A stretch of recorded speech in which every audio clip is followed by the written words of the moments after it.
3 साल हो चुके थे बेटे को अपना घर छोड़कर विदेश में बसे हुए। इन 3 सालों में बूढ़ी माँ और ज़्यादा बूढ़ी हो गई थी।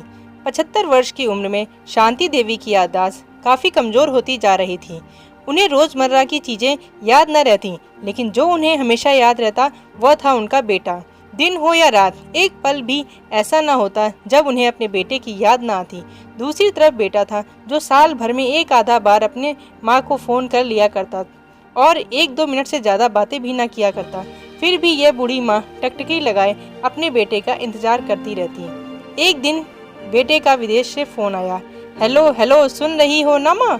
राम बोल रहा हूँ, तुम्हारा बेटा। कैसी हो माँ? मैं ठीक हूँ बेटा। तुम, बहू और मेरा पोता कैसे हैं? माँ ने पूछा। सब अच्छे हैं माँ।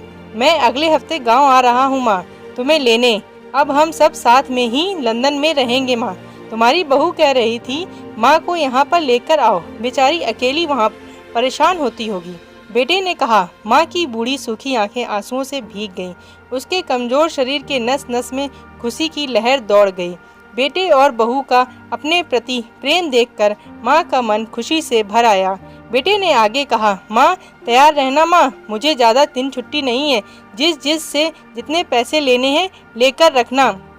तब तक मैं प्रॉपर्टी डीलर से बात कर लेता हूँ। घर के लिए? घर के लिए? माँ ने पूछा। हाँ माँ, गांव का घर हमें बेच देना पड़ेगा। अब हम सब साथ में ही रहने वाले हैं, तो वहाँ पर घर रखने का कोई मतलब नहीं है माँ।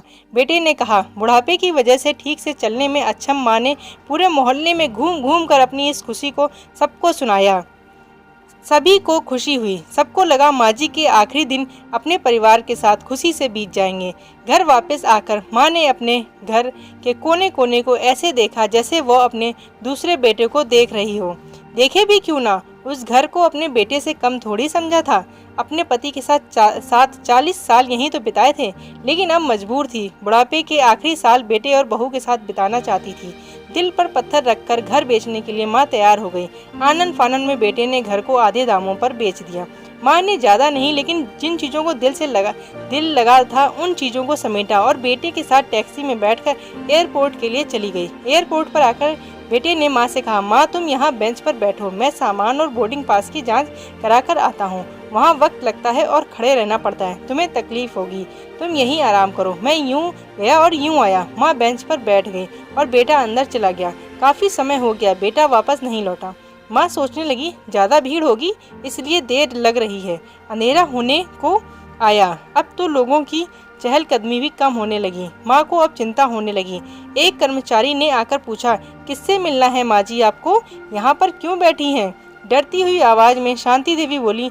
मेरा बेटा अंदर सामान की जांच कराने गया है, लंदन जा रहे हैं हम।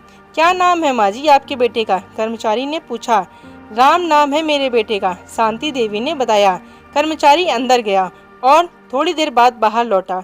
उसने शांति देवी से कहा। माँ जी, लंदन जाने वाली फ़्लाइट तो दोपहर में ही जा चुकी है और आपका बेटा भी उस फ्लाइट में बैठकर लंदन जा चुका है। अब आपके यहाँ बैठने का कोई मतलब नहीं है, आप भी अपने घर जाइए। क्या जा चुका है और मैं घर जाऊँ? घर? माँ की आंखों से आंसुओं के सैलाब उठने लगे। जैसे तैसे माँ घर पहुँची।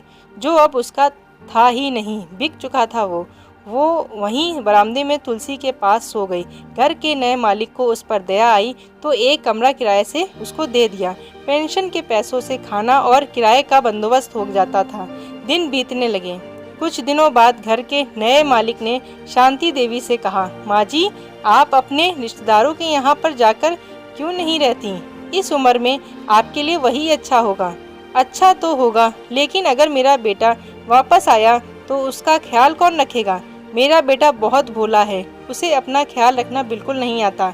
मैं कहीं नहीं जाऊंगी, क्या पता कब उसे मेरी ज़रूरत पड़ जाए, माँ ने कहा।